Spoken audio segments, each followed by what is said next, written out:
दोस्तों, पिछले कुछ समय में भारत ने अपने पड़ोसी देशों को जिस तरह एक के बाद एक कड़े संदेश दिए हैं, उसने पूरे क्षेत्र की राजनीति हिला दी है। पहले पाकिस्तान को करारा सबक मिला, फिर अजरबैजान को उसी की भाषा में जवाब। उसके बाद तुर्की पर ऐसा दबाव पड़ा कि बॉयकॉट तक की नौबत आ गई। लेकिन अब भारत का निशाना सीधे बांग्लादेश पर है और यहीं से कहानी में असली मोड़ आता है। भारत की विदेश नीति इस समय पहले से कहीं ज्यादा मजबूत, साफ और दमदार दिख रही है। जो देश कभी धैर्य से सबको साथ लेकर चलता था, अब वही देश हर उस पड़ोसी को जवाब दे रहा है जो सीमाओं से खिलवाड़ करता है या भारत को हल्का समझता है। तुर्की को जवाब देने के बाद भारत ने जैसे ही अपना पूरा ध्यान बांग्लादेश की तरफ मोड़ा, वहां हलचल तेज हो गई।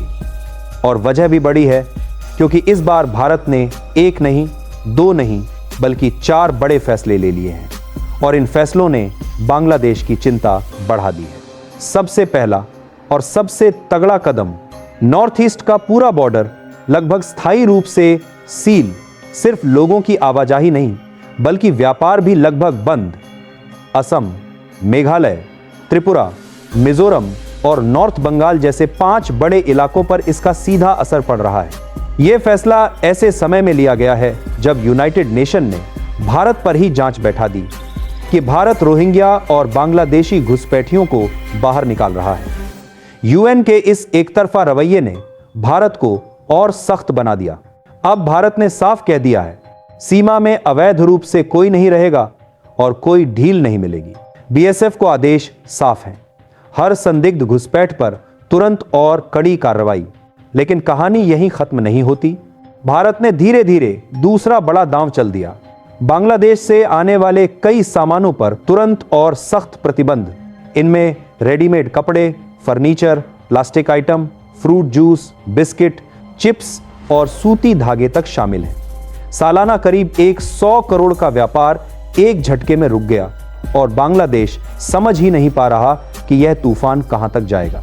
आगे क्या होगा? रिश्ते सुधरेंगे या हालात और बिगड़ेंगे? इसका जवाब आने वाले दिनों में और भी बड़ा सस्पेंस लेकर आएगा। हालांकि भारत ने एक बात का खास ध्यान रखा, आम लोगों को किसी भी तरह की तकलीफ न हो। इसलिए मछली, एलपीजी, खाने का तेल और क्रश्ड स्टोन जैसी जरूरी चीजों को प्रतिबंध से बाहर रखा गया। इसके अलावा जो सामान बांग्लादेश, नेपाल या भूटान के लिए ट्रांजिट में भेजता है, उसे रोकना अभी सही नहीं होता, क्योंकि उससे बाकी देशों पर भी असर पड़ता। लेकिन इन राहतों के बावजूद सच्चाई यही है, बांग्लादेश की अर्थव्यवस्था को बड़ा झटका लग चुका है, क्योंकि उसका लगभग 14% एक्सपोर्ट सिर्फ भारत की ओर जाता था और अब वही रास्ता अचानक बंद हो गया। अब सवाल ये उठता है, भारत इतना सख्त कदम उठाने पर मजबूर क्यों हुआ? आखिर हालात इतने खराब कैसे हुए? तो जवाब सामने है, लेकिन थोड़ा चौंकाने वाला भी। भारत ने सालों तक बांग्लादेश को हर तरह की व्यापारिक ढील दी। नॉर्थ ईस्ट के रास्ते खुली इजाजत, भारतीय बंदरगाहों से तीसरे देशों तक सामान भेजने की स्वतंत्रता और जरूरत पड़ने पर हर कदम पर सहयोग। लेकिन इसके बदले में हुआ क्या? बांग्लादेश ने भारतीय सामान पर एक एक करके रुकावटें लगानी शुरू कर दी, जिसका असर सीधे नॉर्थ ईस्ट के छोटे कारोबारियों पर पड़ा। कई इंडस्ट्रीज बंद होने की कगार पर पहुंच गईं। भारत देखता रहा, समझाता रहा, लेकिन जब साफ दिखने लगा कि दोस्ती का फायदा उठाकर उल्टा भारत को ही घाटा पहुंचाया जा रहा है, तो भारत ने तय कर लिया, अब जवाब उसी अंदाज़न में दिया जाएगा।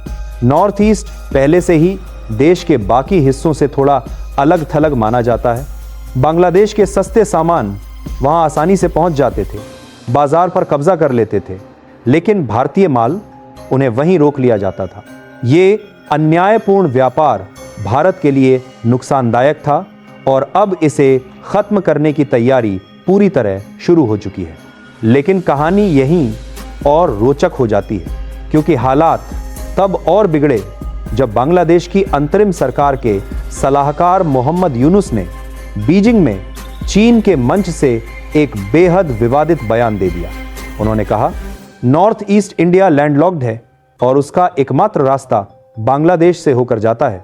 यानी सीधा सीधा इशारा, बांग्लादेश चीन के साथ मिलकर अपने आर्थिक और रणनीतिक फायदे देखना चाहता है, भले इसका असर भारत की सुरक्षा पर पड़े। यह बयान सच में खतरनाक था और भारत ने इसे हल्के में नहीं लिया। जवाब आया, लेकिन शब्दों में नहीं, जमीन पर कड़क फैसलों और बड़े प्रोजेक्ट्स के साथ।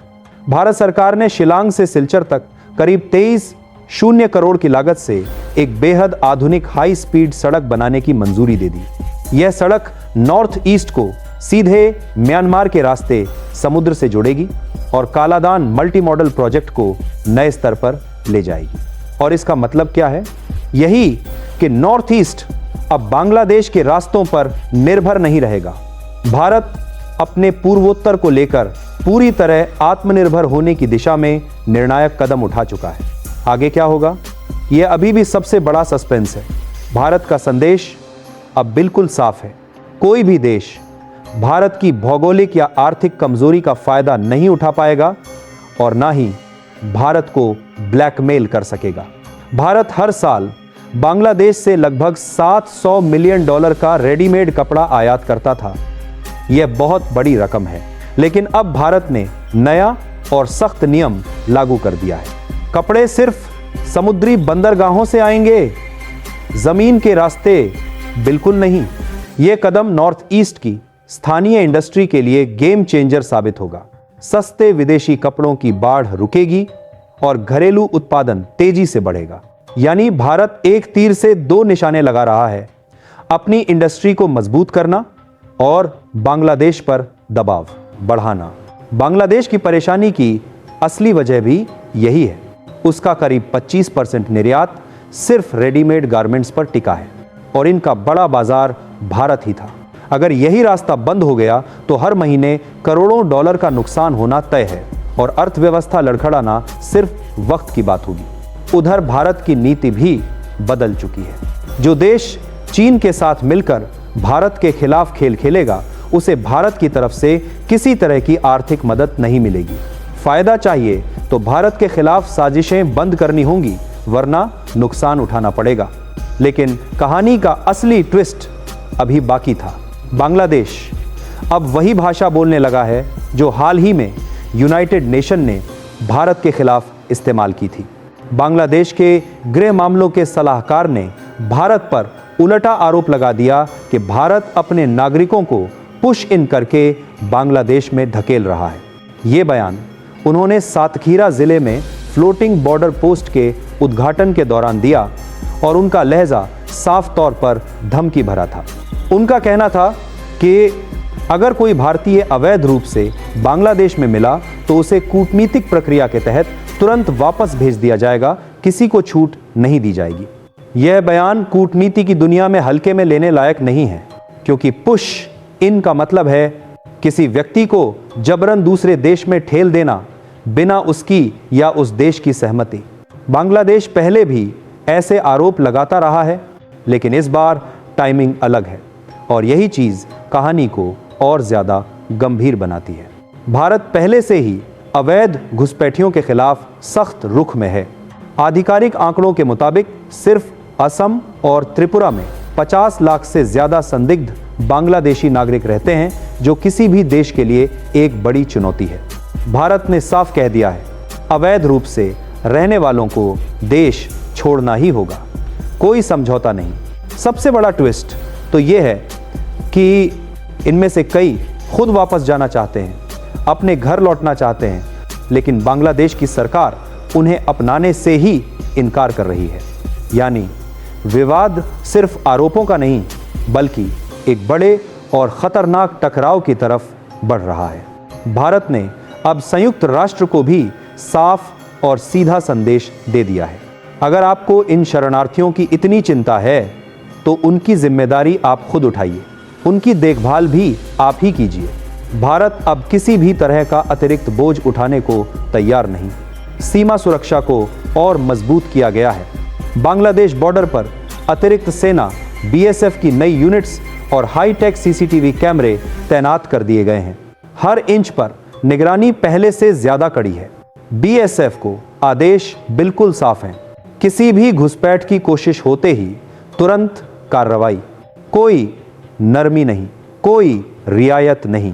पिछले कुछ महीनों में कई अवैध रूप से घुसने वालों को पकड़ भी लिया गया है और सीमावर्ती इलाके पूरी तरह कंट्रोल में रखे जा रहे हैं। भारत अब अपने आंतरिक मामलों में किसी भी देश इंक्लूडिंग यूनाइटेड नेशंस को दखल देने की इजाजत देने के मूड में बिल्कुल नहीं है। संदेश बिल्कुल साफ है, यह भारत का मामला है और इसका फैसला भारत ही करेगा। इधर बांग्लादेश पर पड़े आर्थिक प्रतिबंध और लैंड रूट बंद होने का असर अब खुलकर सामने आने लगा है। उनकी अर्थव्यवस्था पर भारी दबाव है, परेशानी दिन ब दिन बढ़ रही है और इसका असली कारण भी साफ है। चीन के साथ बढ़ती नज़दीकियां और भारत के खिलाफ गलत कदम, जो कीमत बांग्लादेश आज चुका रहा है वह आने वाले समय में और भी भारी होने वाली है। यानी कहानी अभी खत्म नहीं हुई, बल्कि असली मोड़ तो अब शुरू हुआ है। अब सवाल आपसे, क्या भारत ने बांग्लादेश के खिलाफ सही फैसला लिया है या यह कदम और बड़ा होना चाहिए था? अपनी राय कमेंट में ज़रूर बताएं। दोस्तों, आज की ये पूरी अपडेट काफ़ी रिसर्च और मेहनत से आपके लिए तैयार की गई है। जाते जाते बस एक छोटी सी मदद, अगर वीडियो पसंद आया हो तो एक लाइक कर दीजिए और इसे अपने दोस्तों तक शेयर करके हमारी मेहनत को सपोर्ट कीजिए। धन्यवाद।